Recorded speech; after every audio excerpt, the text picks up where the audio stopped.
आणि आता एक नजर टाकणार आहोत राजकीय बातम्यांवर न्यूज टॉप 9 मधून।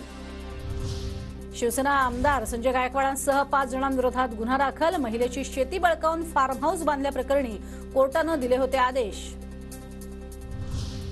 संजय गायकवाडांवरती कारवाई करा, विरोधी पक्षनेते विजय वडेट्टीवारांची मागणी। तर कारवाईबाबत शासनाला पत्र लिहिणार, विजय वडेट्टीवारांची माहिती।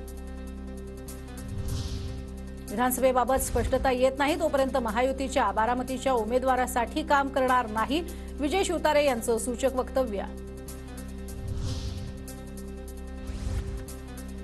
तर महायुतीमधील प्रत्येकालाच शिंदे गटाचे 50% खासदार हे कमळावरती लढणार, संजय राऊत यांचा भाजपवरती निशाणा।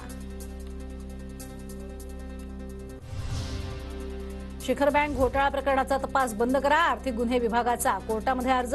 या प्रकरणी अजित पवारही झाले होते, त्यांच्यावरती आरोप। विशेष सरकारी वकिलांकडून सी समरी रिपोर्ट दाखल, 15 मार्चला सुनावणी।